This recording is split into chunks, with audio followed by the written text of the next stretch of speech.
Hey everyone, welcome back to Prakan blog. আশা করি তোমরা সবাই ভালো আছো। সো 7ই সেপ্টেম্বর ছিল গণেশ চতুর্থী, আর 6 সেপ্টেম্বর নাইটে আমরা নিয়ে এসেছিলাম গান্নুকে আমাদের বাড়িতে দ্বিতীয় বছর।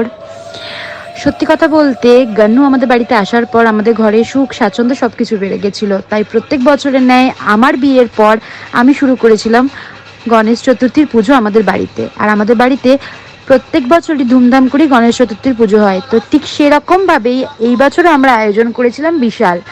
সকাল থেকে লেগে পড়েছিল সব ডেকোরেটার্সরা নিজেদের কাজে। রাতেবেলা ছিল রান্না, ভোগ, 100 থেকে 150 লোক খাওয়ানোর, প্যান্ডেল, গান্নুর স্থাপনা, কত কিছু। আর তার মধ্যেই সেজে গুজে নিচ্ছিলাম আমি, কারণ আলতা পরাটা মাস্ট। অফিসে থাকি বলে সবসময় পড়া হয় না, বাট পুজো অর্চনায় একদম পড়ি।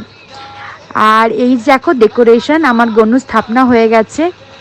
আর খুব ভালো করেই ডেকোরেশন করা হয়েছিল। আমি চেয়েছিলাম এবছর গান্নুকে খুব ভালোভাবে আনবো, আর ঠিক সেরকমভাবেই আমরা এনেছিলাম গান্নুকে।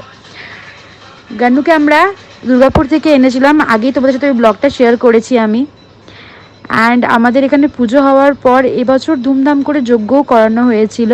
আর সত্যি কথা বলতে আমিও একটু সাজুগুজু করেছিলাম মারাঠিদের মতো, আর তার সাথে বড় ছিল। আর আমরা দুজন মিলেই প্ল্যানিং করেছিলাম যে এই বছর যে যজ্ঞ হবে ওই যজ্ঞতে আমরা দুজনাই বসবো এবং যজ্ঞ করব।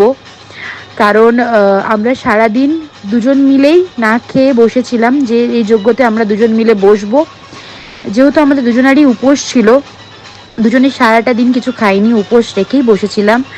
এবং খুব ভালোভাবে আমাদের এই যজ্ঞ সম্পূর্ণ হয়। বলতে পারি যে শুধু যজ্ঞ নয়, যজ্ঞ ছাড়াও পুজো অর্চনা সব কিছু। আর যাদের যাদের ইনভাইট করা হয়েছিল, আমাদের ঘরের সবাই, ফ্যামিলি মেম্বার্স, বন্ধু বান্ধব, কাকিমা কাকু সবাই এসেছিল। আর মা ছিল প্রসাদ ডিস্ট্রিবিউশনের ডিপার্টমেন্টের, আমি ছিলাম সবাইকে টিকা ডিপার্টমেন্টে। ঘরে সব দাদারা, ওর সকল বন্ধুরা এসেছিলো, খুব মজা করেছিলাম। স্পেশালি আমার এনজিওর সবাই এসেছিল, সবার মা বাবা সবাই। অ্যান্ড আমিও খুব হ্যাপি ছিলাম। আর যেহেতু ভোগ খাওয়ানো শুরু হয়ে গেছিলো, ভোগেও অনেক কিছু রান্না হয়েছিল।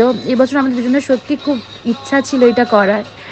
এবং প্রত্যেক বছরই বাপ্পা আসবে আশা করছি। যবে থেকে বিয়ে করে এসেছি আমার খুব ইচ্ছা ছিল যে আমি বাপ্পাকে আনবো, অ্যান্ড আমি গন্নুকে এনেওছি। Thank you so much for watching us.